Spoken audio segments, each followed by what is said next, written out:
Hello and welcome to my podcast. My name is Cate McKenzie, and today we are talking clean language with Wendy Sullivan and Paul Field. I'm studying clean at the moment, and I find it really enlightening to consider being much more with someone else's world and being much more available and much more listening to their metaphors, their visions, their words, their feelings, emotions and senses. And so this is a chat with Paul and Wendy about clean, where it came from, how it came about, how it got developed, and how you might think of using it. I'm really loving it. I find it very, very deep, as I can often think I might know answers for people when actually all the answers are inside that other person, and given the right questions, they can find them. So I really hope you enjoy this, and wishing you all well. Thank you. Welcome, Wendy, and welcome, Paul, and thank you so much for being with me today. And obviously I'm over the moon and thrilled because I am studying with you both, which is just very exciting. And I'm studying clean language and all the many, many layers of clean language. So you've honored me with coming and talking about clean today. And so I'm going to ask you both about how you came to clean. And I'd love to start with you, Wendy, if that's okay. It actually happened completely by chance. I was at a conference and I just randomly chose to go to a session that featured clean language and metaphor. I didn't have a clue about it. And by the end of that presentation, which was probably 3 hours long at the most, I was quite clear that I needed to do a whole lot more of this because I could feel physically that I had accessed information about myself that was of a completely different quality to anything I'd come across before. And it's not like I'd been sitting in a cave doing nothing before. I'd done a whole bunch of personal development and so on. The thing that was the real convincer for me was that my husband at the time was at the same conference, but he had gone to another presentation. So when I met up with him after this presentation, I was very excited about it, telling him all about this metaphor of mine that I'd come across, which was of a lighthouse. And he was just being lighthearted. That's all that was going on. And I knew that he was just being lighthearted. But he said to me, "Oh, a lighthouse," the way the light kind of scans across the environment. So does that mean you can't pay attention to anything for more than just a couple of moments before, your attention's somewhere else? And I absolutely knew that he was just playing around and joking. But inside me, I had this huge sort of energy coming together for me to take my hand back and hit him or punch him as hard as I possibly could. And I was married to him for more than 30 years and didn't at any other point ever have that response to him, which is why I say this, this clean language was getting to a quality of information that I'd never encountered before. So what was that like then? You felt, because some people speak about metaphors touching the soul, if you don't mind that language. Did it feel like this is like something essential, essence to you, that he was being playful with, and don't play with my something like that? What was that like? It was sort of like that. It was as though this went to the words I would probably use would be, it went to the heart of me, um, and and to something that I was holding at kind of an identity level.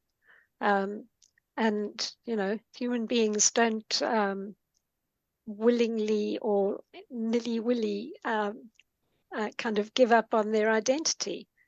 It has to be really important to hang on to it, because without your identity, who are you? Yeah. You know, it's a very big change to make if you change your identity.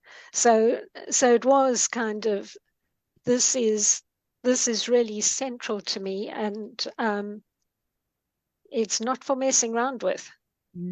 It was essential. It was an Yeah. essential part of you. And Wendy, you carried on and worked with David Grove. So how did that happen? David Grove was the counselling psychologist who developed clean language, and the people who'd run the presentation I went to, Penny Tompkins and James Lawley, were doing a huge project to work out what exactly it was that David Grove was doing. David didn't ever hang about to do good, clear explanations to people of what he was doing. He was always chasing the next advance and so on in the in his journey of working more effectively with people. So Penny and James were laboriously attending trainings and sessions that David ran, and modeling, making a mental model of how he was doing what he was doing. So having seen them at this presentation and them living in the UK, they were the logical people for me to study with. And then, as I say, they were in close contact with David. And David took to phoning Penny up and saying, "I'll be in the UK tomorrow. Get a group of people together for playing with my latest stuff." And so Penny and everyone else who was involved in the field would kind of sigh a little at the fact they were having to cancel all their arrangements for the next day. But everyone got on and did it because it was, such an exciting thing to be there, the birth of new clean related stuff. And so it was in those little groups that I first encountered David. And how did it come about? I'm going to come to you, Paul, in a minute, if that's okay. But is that right? Let's stay with Wendy for a moment. How did it come about? How did David Grove come about this development? In a sort of a way, I think one could say it was all a great big accident. He was apparently, I didn't know him at the time, but he was working as a management consultant early on in his career. And he had signed up for a training, I think a business-related training. And when he turned up on the day at what was presumably some sort of training center, the training that he came to be on was cancelled, or there'd been an administrative error or something. And I think, and it would have been typical David, he kind of looked about at what else was on and thought, I'll go to that. And it was some sort of psychotherapy training. So from that start, he landed up working as a counselling psychologist, and was working with people who'd suffered trauma. So children or adults who had suffered trauma as children, sexual assaults and whatnot, and people like soldiers from the Vietnam War who had been traumatized by the experience and were suffering from post-traumatic stress disorder and the likes. Anyway, David discovered that something that was in vogue at the time of getting people to relive their traumatic experiences as a way of helping them heal, unfortunately had a tendency to re-traumatize any number of people. And he noticed, because he was good at noticing, that if he didn't ask them to relive the experience, he just asked them questions about the metaphors that they spontaneously used in their sessions when talking about what had happened and what they wanted in the way of the rest of their lives. If he used their metaphors and he kept all his ideas out, just got them exploring their metaphors, that truly did help them to heal and move on. And so, again, being the kind of man he was, he got more extreme. He started to zealously remove all his assumptions, all his judgments, all his own words, all his metaphors, so that until he was left with just a small number of questions that had next to no assumptions in them and that could be used a huge amount of the time, no matter what the client said, and that would have the effect of helping them to process what was going on for them still more deeply. And those are the clean language questions. And I suppose the rest is history. He was recognized as being very innovative. Was he in America? He for a time he had therapy center in America. In fact, I think at some point he had two. And he spent, quite a lot of time living in America. But he was actually half Maori, so the whole oral tradition, which I think also has a bearing on how clean language is. And he, in the later part of his life, he was traveling around from between the States, the UK, France, Australia, New Zealand, spending some time doing presentations to professionals, training, lots of innovation and developing of related ways of working related to clean. What was the Maori oral input that you recognize? What was that part, the Maori part? Well, for example, clean language, as practiced by David, has a very rhythmic kind of a delivery to the questions. And David certainly made some choices as to the wording of some of the clean questions based on how rhythmically that question could be delivered. He also was able to remember the metaphors that people came up with for literally years after he had worked with them. And that's not people where he was working with them week in and week out for a long time. He'd do little sort of weekend-long sessions with maybe 10 people, him facilitating each of them in turn for maybe half an hour, 3/4 of an hour. Round and round, people got a number of little sessions in the weekend. And I saw him meet one of those people years afterwards.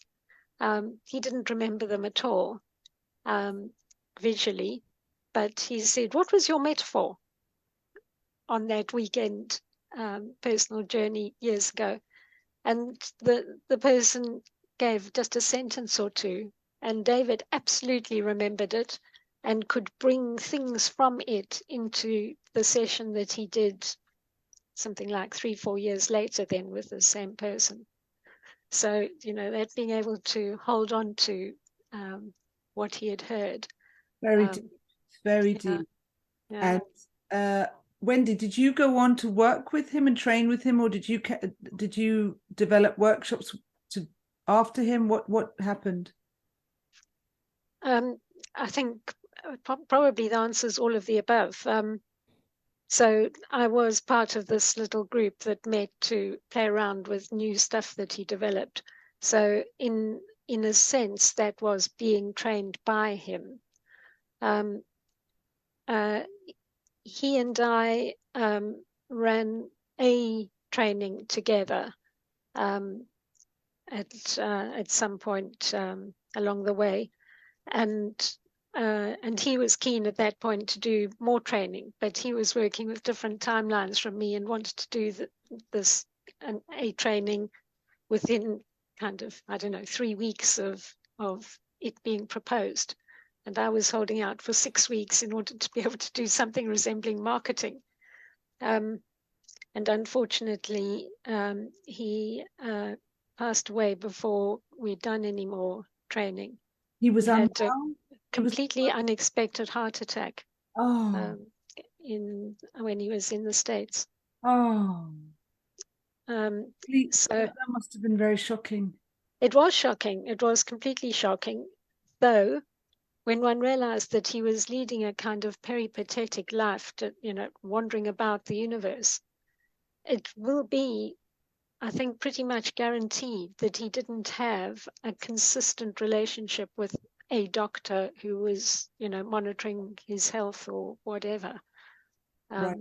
which I suppose is a risky thing. Yeah. But I think he was around 57 years old, if I remember correctly. It's not like anyone could have predicted that or thought that he ought to be under careful supervision, No. so far as I'm aware. So then, Wendy, you've carried on, and you've written a book, or maybe I don't know if you've written more books, but you've kept his work going. Oh, that makes it sound like the great Wendy, the continuer of the David Grove legacy. I don't think that's quite how it is.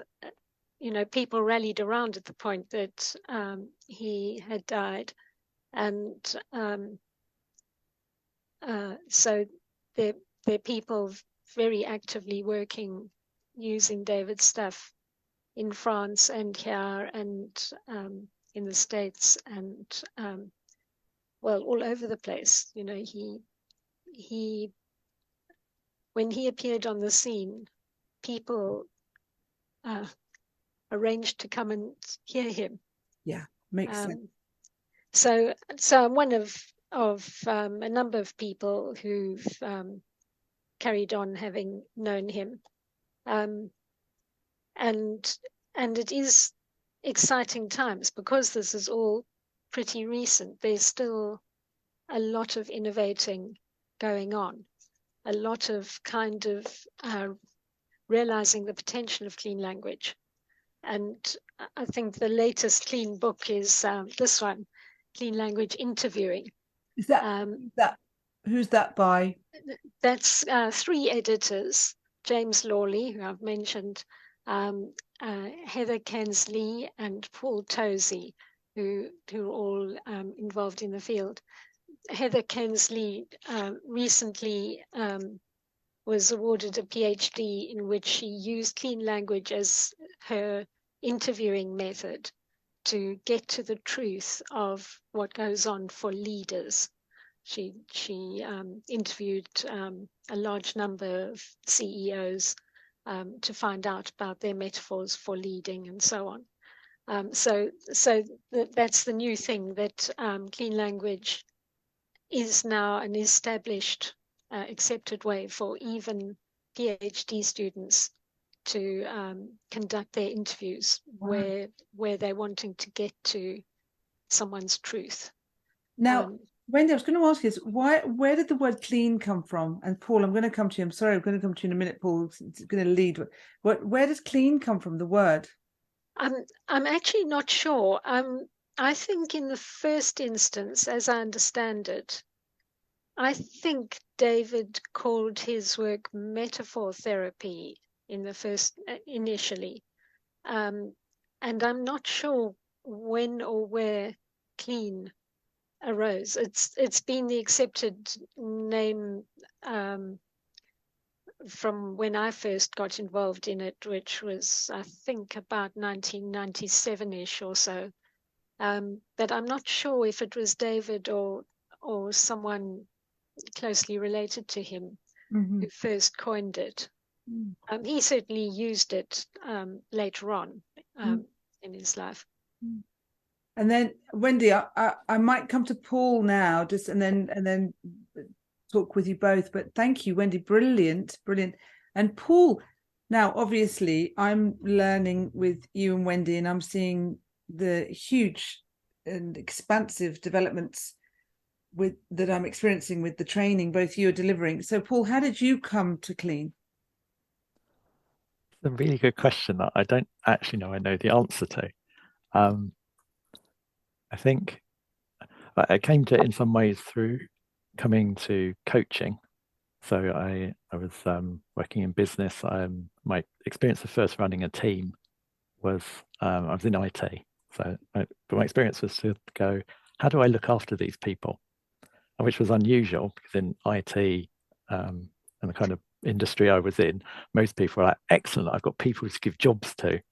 How do I make them work harder? So I was an unusual manager, to say the least. But I thought, well, what do I do? And I went and found various coaching tools, which were incredibly useful. And I think one of the things, as I was reflecting on this, it really decided to teach me how different everyone was. So actually, if you really are thinking, well, how do I look after someone in this context? How do I show an interest in their career? You have to ask questions. And if you start asking questions, you realize people are really, really different. And the conversations you have are really, really different. And that's actually amazing for the people on the other end of it, because they end up having the conversation they would like to have in the style they would like to have. But on your side, as a manager or practitioner, you've suddenly got to get very versatile and very good at flexing your style. And as Wendy was talking, just one little thing popped into my head. I had a member of my team. He came from an arts background, and initially we had a lot of trouble communicating. I'd say things, and it just didn't land. It's just you'd say the words, but the other person just wasn't getting what you were saying. And he one day said something about doodling. And I said, well, why don't you just doodle while we're talking? So he did. So he just had this piece of paper. And as we were talking, he'd just be making marks on it. I got of nothing in particular, as far as I know. And almost magically, we started being able to talk to each other. And I can't even explain to you how that works, but it's something unique in how he was and worked in the world, that because we were actually paying attention to each other and were interested in each other, we could work out that might be a thing. And because it's I guess I've got a very accepting style, so it's like, well, let's try something then, kind of innovative, experimental. Let's try something. Let's accept that's how you are. Let's try it. We discovered it. And in various ways, it's like that with lots of people. So I think that probably gives you a sense of where I started. But this has probably got two threads, because one's, as a practitioner, as someone using some of these techniques with other people, but some's me receiving, because I'd done some, been working on my own personal development. So I'd also been on the receiving end of lots of these coaching and therapy type of techniques, and which is all useful, but it did quite often jar, or I'd sometimes come away with something not being quite right for me. So I think all that was in the mix. And I definitely heard of Clean. I couldn't tell you where I first heard of it. And I do remember someone in business talking to me about how they were using it to understand their customers and stakeholders and what they really wanted. So a bit like the Clean interviewing Wendy's talking about. But this was years ago.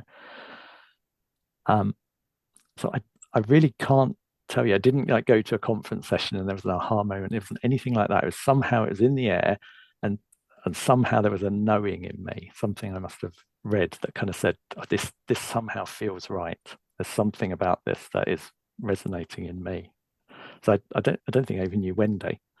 And this has happened to me a few times. There's been that knowing. So when the time was right, it's like, okay, I'm going to go and learn Clean. Found Wendy. I'll go and do the course. I don't quite know what I'm getting myself into, but I'm going to do it anyway. And it turned out, so the interesting question might be more, why did I stay with Clean? And I think partly, I think that resonance was true. So what Clean is amazing at is just really, it's almost a sense for you as a practitioner you don't know. I think that's what's really unusual, that the smartest person in the room is the client, and that somehow or another they can come up with their own solutions, and your job is really to help them notice the things they need to notice in order to come up with their own solutions. So it's kind of got a real mix of being really kind of accepting, really quite often surprising and innovative is the word that keeps coming up today, because your clients do all kinds of interesting things you could never have imagined them doing. And you do still have to be a bit clever, because you have to work out, well, what might be, where aren't they paying attention that it would help them if they were. So I think intellectually it can get really interesting, but at the same time you're having to learn to be really curious and in the state of not knowing with your clients, which is, I think, really just suits my style. I think also Wendy's amazing. She kind of embodies, I think it really embodies what clean's about. We quite often in clean, there's this sense of like removing everything. So you try and take out all the assumptions, all the judgments, and down to really micro levels of assumptions. It's almost as if there's nothing left. There's just the client and their stuff, whatever they're working on. And as they work with it, they get more insights and learning, and then come up with solutions, and then things change. But actually, there is something you're bringing into the room, I think, as a practitioner, which is this sort of curiosity, but also real caring. And I think Wendy's got this amazing ability to really bring out what's good in people through using clean. And I think that really resonates with effectively what I was also doing with my team. So she certainly brought out the best in me. I noticed that, Paul, that you, if it's all right to say this, that it's a real pleasure for me to watch you and Wendy interact. There seems like a real natural frisson, humor, delight, pleasure, and teasing in a most marvelous way, which is like, you call it a bounce when we do a dance, but those interactions with you and Wendy create a bounce. And for me, like they it's like a little cleanup or a little sweetness, something gets, a little playfulness comes in, and it really does something to the energy for me. And I wondered about that, because you're speaking, what's that like for you? I think it's brilliant. I think one of the, actually what I was going to say about clean, I think this is connected to it.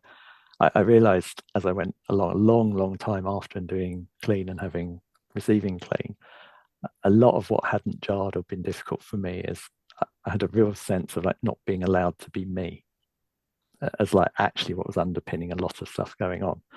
And one of the things in clean is you can really, if your practitioner is good, you're really allowed to be you.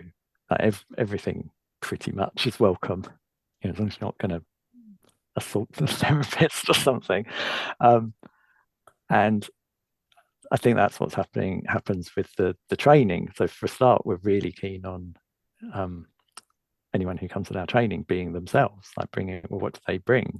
We know they bring things that are other modalities, their experience, their knowledge. So we know we're not the smartest people in the room when it comes to all the things they know. So then it's kind of becomes a co-creation. And I think that's what brings an energy when you're open to that.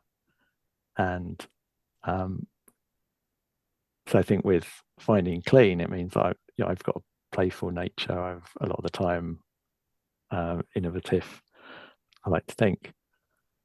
And so it's really brought that out, but then we bring that out with each other. I think hopefully we bring out those kind of qualities, but also, because not everyone's playful, not everyone's innovative, that's fine. But there'll be other things, probably things we're not so good at. So then you're just in this amazing environment where people are bringing these great qualities of themselves that perhaps they didn't feel they could.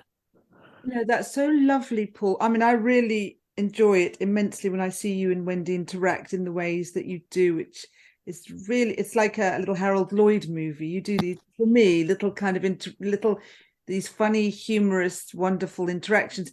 But what I'm realizing, if you feel like you're saying this, you're modeling being yourselves and being playful to the group. There's a modeling maybe of we can be us, and it's okay to be who you are, however that is. Maybe there's a modeling of being free to be more you. I don't know if that's what you're saying, but I think there's a subtle thing that it's not because this isn't intentional. I think it's just we enjoy it more. I think and it may not be everyone's cup of tea, that's fine, but for people it is. I think it creates a space where it's like, because sometimes it's hard work actually learning some of these techniques, and clean in particular, it gets really, really deep. On the surface it looks simple, like there's 12 questions or so. Think, well, how hard is it to ask a few questions? But it's all about what you're noticing. So some of it can be quite hard work doing the practice. So actually, if you're going to come into a place where it feels really supportive and fun, and you're allowed to make mistakes, you're allowed to be yourself, actually the hard work quite often doesn't seem like hard work anymore.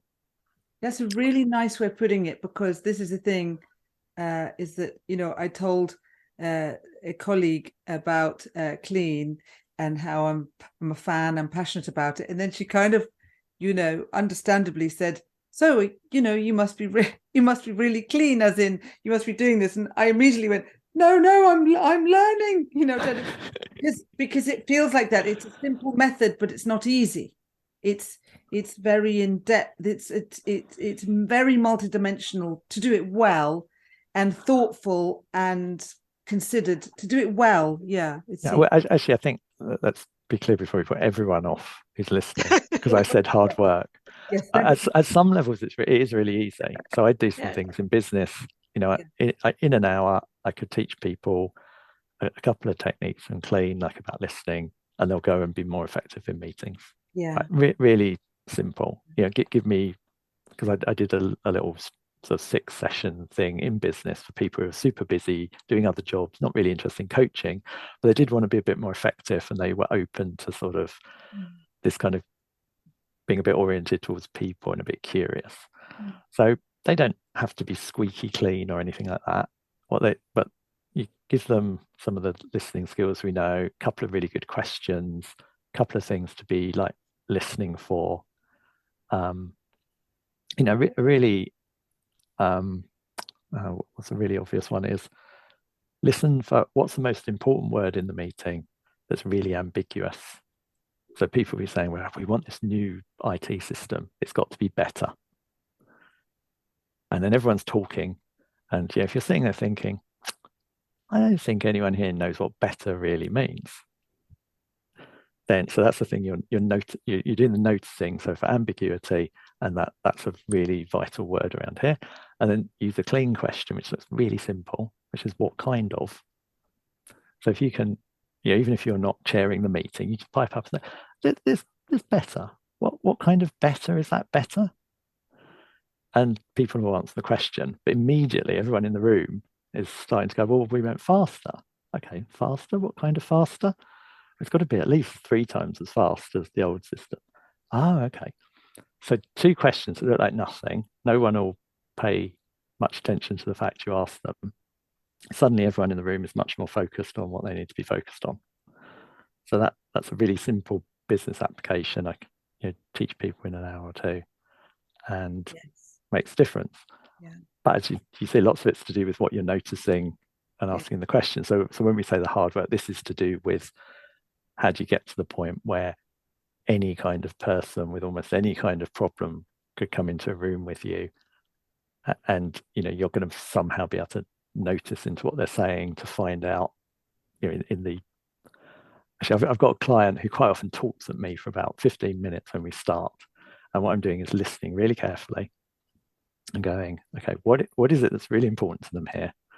What is it that's resourceful? Are my key things? Because actually she's not. No, there's a complex thing. She's not very geared up to saying what she would like. It's one of the big problems. So you can't even get a coaching outcome with her. But if I do that and then I ask a few questions about the things that are really resourceful and a couple of things about what else seems to be important, somehow her attention isn't there on the right thing, and she'll almost start running the process herself. Like, yeah, okay, that was about something that happened in my childhood, and she's kind of off. But it takes a lot of practice to be able to listen for quite a long time, pick out what are likely to be, because you never know for sure what are likely to be some key pieces or particularly resourceful things that are relevant. Ask a couple of questions to get someone's attention on it. So when we say the hard work, it's just learning all that kind of listening. And the thing is, it doesn't look like you're doing anything at the end either. But there What you go. brought you both to, so Wendy, I imagine you were already, I don't know, how did you both come together to just train and set up what you're setting up? How did that all come about? That probably comes from me, doesn't it? So, well, I trained with Wendy. I thought, this is amazing. I think partly because clean really resonated for me, and I love how Wendy trains. But Wendy's also quite good at. Then I did the advanced modules. So we do some training that's like gets you to be the stage where you can say run a session like as a coach or a therapist. Obviously, you can take these things into other places like business or mix with other things you already know. But fundamentally, it's getting you to the point where you could run a session for an hour or so, and you'd be a really good sort of coach. Or mix it with some therapy. So then you can do some advanced things that are taking you up to, a more sophisticated level, and particularly when people have got some very tricky, difficult to shift kind of problems. So I rendered the advanced modules. Then I realized that Wendy, and to be honest, me as well, has a habit of putting more stuff in than is probably reasonable for any mere mortal to learn, because we kind of like people to know things. So I'm gonna have to do these again because I got a lot from it, and there was a lot I didn't get from it. So I came back and assisted. And then I think Wendy's quite good at saying, maybe you could present some of, one piece of this. So, and I'd already done some training in my business world. And I was also coming up with little ideas for improving the training. And again, rather than being, no, this is my training and you shall not change it, because, what do you know, mere student? Wendy's always very good at listening and saying, oh, yeah, that is actually a really good idea. Let's do something with that. So I think I felt very encouraged. And Wendy did not know probably what she was starting with that. So by the time I'd been through the advanced modules, I was starting to have more and more ideas about things we could do in clean. So assisting started to turn into things that looks more like co-training. And it's really enjoyable to do. So that's another reason. So I was always learning in every role. Even if you revisit the training and you're teaching it, then you learn a load more. And the participants are different. They ask different questions, so you learn a lot more. But then I started having ideas for, hang on a minute, there's other areas that's sort of in clean, but we haven't really developed that well. And then, we started investigating those, things to do with how you work with the body, sort of somatic type of work, how you work with what people call parts. So like when someone says, oh yeah, part of me wants to get up and go to the gym, but part of me would like to lay in bed this morning. It's as if there were two people or two forces. Again, it was all in clean, but not very well unpacked to teach people how to do it well. So we did a lot of things around that to create new courses, and it's always huge fun. So it's huge fun working together. It's always huge fun, with participants coming on the training, and then it's always hugely interesting with clients because everyone's unique, and you have no idea like sessions just look completely different to each other because you're not doing something to someone. Your standard tour that you always do to someone. You're like entering into this creative space together to help someone discover more about themselves and discover their own solutions. So it's endlessly fascinating. And so, Wendy, how is this for you now? Now you and books and interviews and advanced courses and courses that people can start on and trainings and clients, and the world of clean seems to be, at least the world I'm hearing from your world, but obviously, like you said, there are other clean people in the world as well. There's this expansion. How is this for you? And this marvelous, you've got an app, you've got a whole web thing with all the videos and all how is all this growing, expanding? What's that like for you? It's fantastic. I mean, yeah, we believe in the stuff that we are training and working on, and so it holds then that the more people you have access to it, the better, whether it's directly through us or through other people in the field. They're jolly good skills that can be used to make a very big difference to people. And so it's great that it's all developing. On a personal level, to be able to be doing the things that Paul and I are doing between us is, it's to die for.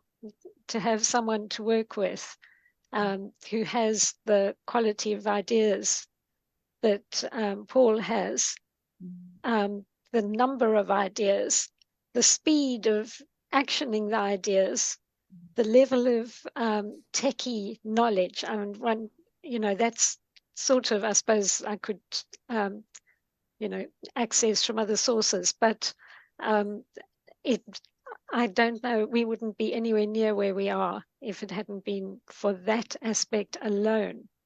But for me, I quite often land up getting back to the thing that when you've got someone in that you are working with who can put together a sonnet in iambic pentameter, a la Shakespeare, while standing up on the tube, heading for a training first thing in the morning, and not just any old kind of a sonnet, but one that absolutely nailed a model that he had made up overnight, as a little explanation of a model to use in the training. Then really, what more could you possibly want? So what's that like to be in this place? It is, I really do often kind of wake up or as I'm waiting for the toast to cook or something, think to myself how incredibly lucky I am. And in that lucky, what's that? I know I'm using a little clean here, but what's that like to be, that place you could die for, you're in heaven, somebody can write a sonnet that models something with iambic pentameter on the tube on the way to a training, and you wake up every morning and there's these new ideas and expansions and all these things you've been working with are now exponentially, growing. What's that like? Well, do you remember the Peanuts cartoons with the dog Snoopy? When Snoopy was feeling particularly pleased with life, the drawing of him would be sort of above ground level and his feet kind of going round in circles and monster-sized grin on his face. Well, it's like that. That makes so much sense, doesn't it? That makes so much sense. And Wendy, the interesting thing is every time I hear from you or Paul or other people on the course, I keep hearing clean as part of NLP MA, clean as part of, you told me today, someone's PhD, you've told me, you've shown a book. I know there are loads of books, clean as part of this, clean as part of that. Can you help me out? It seems to me that clean is this like kind of movement that is growing in, appearing in places. And yet if I told a regular person, they may not have heard of it. And yet it's absolutely being taken on board and part of lots of things. Can you help me out what you think. Why is it's like an emerging movement, part of quite academic things from the people on your course that share things, and related to that is I've told lots of people and they can't understand why it's called clean and not clear.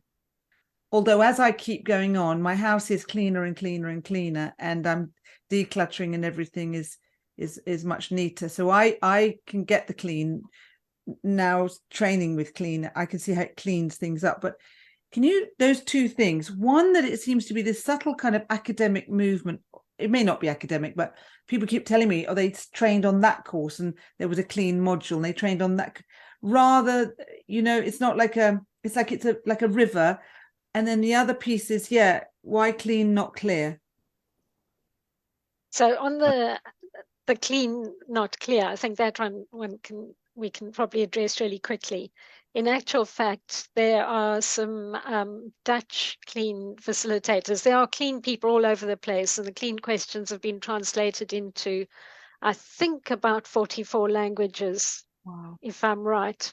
So this river is spreading far and wide. But anyway, there's a group of extremely good Dutch clean facilitators, and the translation that they use in Dutch is clear and not clean language. So you're right on the money. It's, I think it's also one of these things where I think often happens for people who initially come up with something and name it, that further down the line they wish they'd called it something else.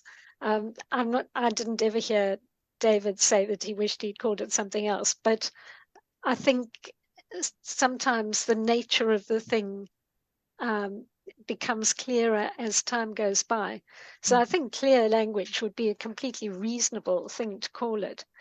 But the general clean metaphor is that, it's like you've stripped out all your assumptions, you've cleaned what you're going to say of all your judgments, all your own metaphors. So it is a kind of clean up what you're going to say to the other person, so that what they get is not all covered in your fingerprints and your stuff.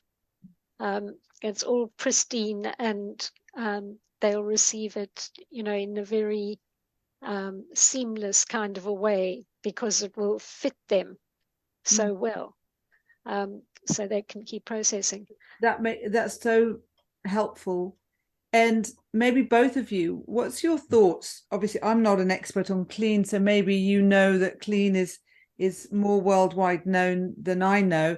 But it's just I keep hearing people talk about academic institution, course, part of that one, part of that. I do wonder whether, Paul, you're going on all these courses. I have to say, there's part of me going, there's Paul going around going, why don't you have a module on clean? I don't know. There's a little kind of little wonder every time I meet someone. They go, I did NLP and we had clean as part of NLP. I did this. We had clean as part of that. And I thought, is Paul popping along to all these courses? There's a little question. So maybe I could put, Paul, do you have a sense of why clean is appearing in all these courses in different places? And I have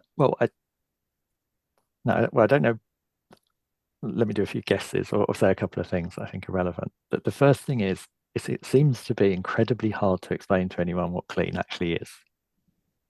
So if you let's say you're a client, you're looking for a therapy, which is always hard because it's like, well, who do I work with? What kind of thing do I do? There are certain therapies where it's pretty clear what's going to happen. It's you go, oh, I'm going to do I don't know, I know I've got internal parts of me, so I'll look for a parts therapy and I'll go and do like internal family systems or something like that. So you find a therapy because the therapy's kind of got something about it, or I know it's to do with my body, I'll go and do a somatic thing. Whereas in clean, what we're trying to do is, well, you have the experience you want. So as facilitators, we'll learn, well, how do we work with the body? How do we work with parts? How do we work with symbols? But what you turn up with, I don't know. So if you turn up in the room and bring some parts, we'll be asking clean questions and effectively end up doing parts work. If you come and it's all to do with your body and your sensations and things, we'll end up doing very somatic work. And the things, they're all blended. incredibly well blended behind the scenes in clean. So so whereas in another therapy you'll possibly hit a boundary somewhere because it's parts, but the person involved doesn't know much somatic stuff, and so you're missing out on a body piece, or you're doing some somatic work and someone doesn't know how to work with the metaphors that are coming up, so that won't happen. What we're trying to do, and one of the reasons why we said there's a lot of training if you want to go very deep into it, it's because you're learning how to work in all these different ways, and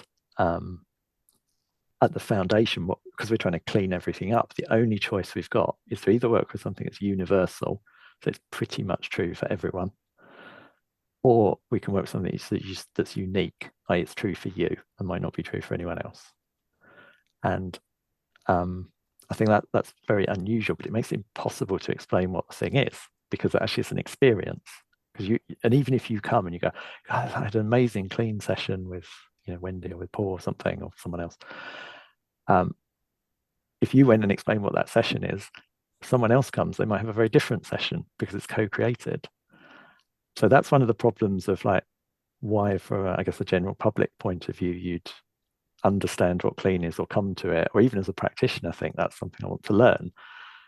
But I think when someone gets enough of a sense that it's for them, say comes and does some, let's take it on the practitioner side, comes and does some training.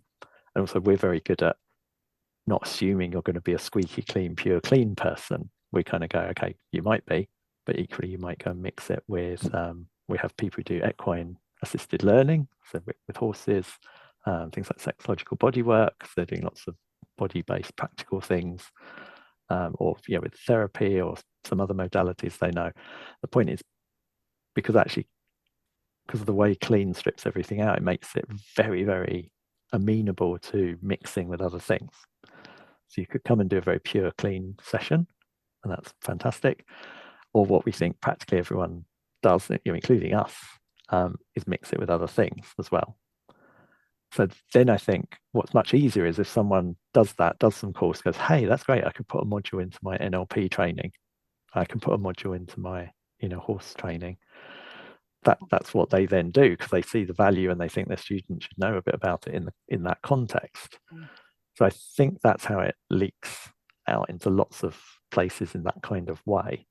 I will say there's a risk with this, because no one knows what it is I think people do a module and another training and then they sort of think they know what clean is, because there is an element to which you can do a surface level and it's very, very useful, and it is easy at that level. And so we do run the risk of lots of people thinking they know what clean is without coming and kind of doing this core stuff and realizing the depth that's there. So that's, I think, one of that maybe how it's happened. I think that's one of the sort of massive blessings of clean and the great challenges for us as a field as well.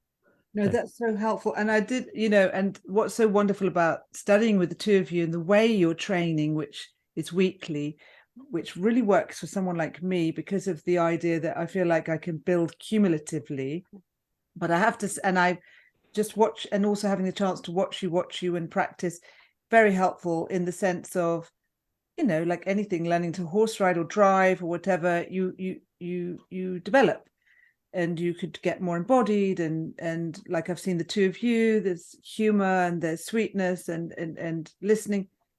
But I must say, obviously it's so tempting, with let's say family members to go, and that's like what? And what would you like to have happen? And is there anything else? And they go, are you doing something? So I'm wondering how do you two, obviously as wonderfully in-depth clean practitioners, use clean in modern parlance that people don't go, are you speaking in another language for a second? You know what I mean? Because I have to be quite careful now. I'm a bit more modified now, but for a while I was going, anything else about you know what I mean? I was using the clean questions with people I knew, and they can pick up that you, do you know what I mean? Like, yeah. I'll think, because I have used this with partners, children, and so on. So one of the things is, remember we said it's about taking all the assumptions and everything else out. So part of the work you do is almost you end up, it's not like intentionally on the list, but you sort of end up cleaning up yourself. Like really starting to know what's my stuff, what's someone else's stuff, what's my intention here. Yeah. For example. So Good. when you do what you said, I ran into that very early on in my clean training, and I think so much of it is in your intention. That's Because right. if your intention is, I wish my partner would do something else, I know I'll ask a clean question to see if I Really can good. change them. Yeah. It's right. It doesn't. The It's so not. agenda. It's so You're not going to right, because they happen. go, hang on, is there Yeah. an agenda here? Could be. Yeah, very Exactly. good. Very So, good. and in some I got a ways, bit excited with clean. Somebody would come with something, I'd go, ooh, I could pop some clean here. And they go, are you doing something? Yes. yeah, I am doing something. Thank you. That's brilliant. Yeah. Have you got an agenda? Yes. Yeah. That's it. And I think if they didn't sign up for that, yeah. No, and in a way that your partner is your best ally in learning clean, because if you've got any agenda, they are so tuned to discover it in you. Yes. Yeah, exactly.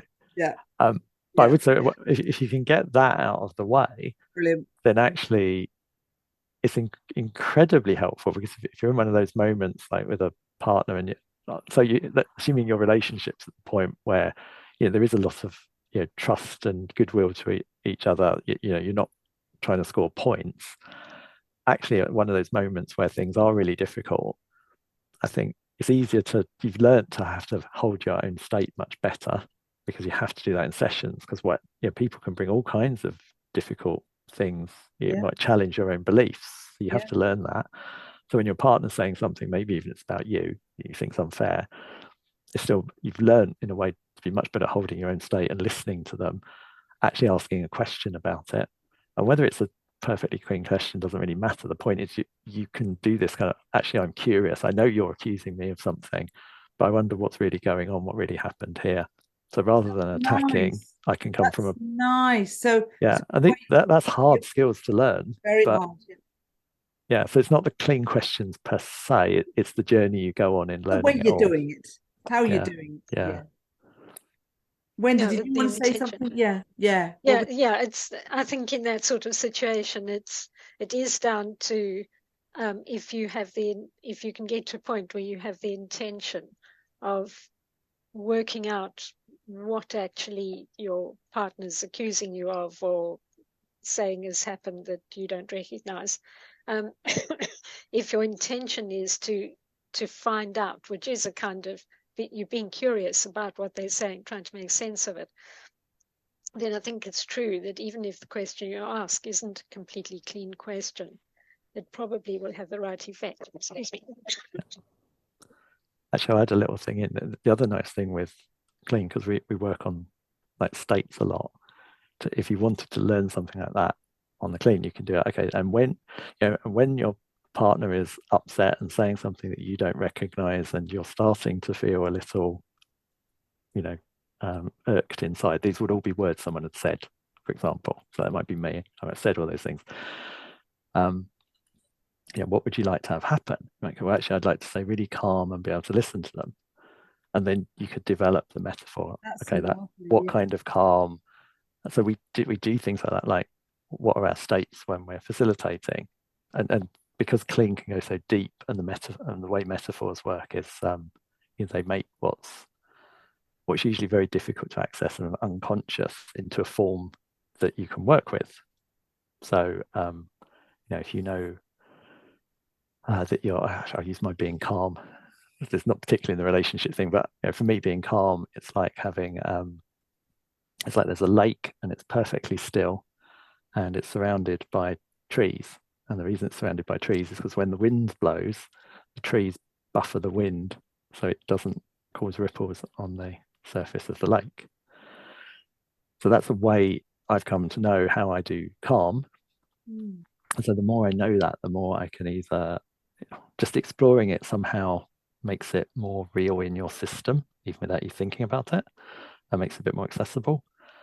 But also, if you really needed to, you can bring it to mind, in that moment, which again, you have typically your body will go along with the metaphor. So, actually your nervous system will, in this case, because it's calm, I feel my nervous system calm.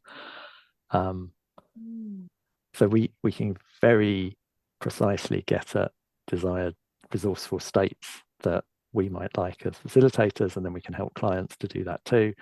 And it's that kind of thing, in I think some of these conversations with partners, because you're most sensitive to all your triggers and everything else, so that your ability to step into a really good state in that situation can make all the difference. And I think what is wonderful about clean is that it's a really, I don't know what the right word is, it's not just that it's powerful, it's the word essential that we used earlier. It's like this very, very simple way where you, in some sense, where someone can just bring out the essence of who they are or what they'd like to be, which then means that they can deploy it more however they'd like to. Let's kind of bring out the essence, but bring it out in its sort of tangible form. Yeah. It's kind of actionable. I had it, when was it? Last week, earlier this week. I was working with a participant on a training. Always good when you can get some free facilitation while people are there learning to facilitate. So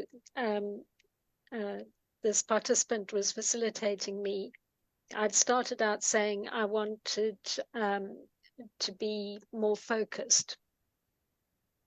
So she was asking me 10 questions, and I got to a metaphor which was around my body zooming in the way that in a way that's analogous with how a camera zooms in. And I could feel a kind of tightening in of my torso. So there was a sort of absolute physical reality. The whole thing became psychoactive. It was like it was happening in the moment in the room. And so obviously I've done what one would do, which is, as I've subsequently wanted to be more focused, I've kind of thought my way back into my body and got that sense of it tightening that sets me up for being more focused in what I'm doing in the moment. And that's a far cry from sitting and working conceptually with the notion of being more focused and what are the steps that are needed for me to do that, and etc., which tends to be how we do stuff. So this get to the central point, to what the nub of the thing, and have it be revealed in a way that is tangible and that one can bring to bear in real life situations. It's a pretty good deal. It's so divine, isn't it? Because it's just that, like you said, action tendency, but a real action tendency from a lot of people understand their behaviors, but to actually have the knowledge to have an embodied action tendency through image, metaphor, feeling, sensation, however it works for each person, is an empowered potential for an empowered life. That's extraordinary. So obviously you're amazing, and there's so much more. So obviously, if you're willing, it'd be divine to have another chat and another meet and another subject. And but this was for me a lovely starting point. So thank you. But so rich, it feels like, it does feel like there's branches to more. So thank you, Paul. Thank you, Wendy. Thank you so much. So that was Wendy and Paul. Weren't they delightful? Weren't they lovely? So hoping to do some more clean chats with them, perhaps on dating or relating or all kinds of different ways of connecting to the world or to people. Connection is such a big deal, and how do we do it? So I think clean is really rather marvellous, and looking forward to creating more chats. Hope you enjoyed this and hope you enjoy the podcast. Wishing you a lovely day or evening wherever you are. Thanks so much.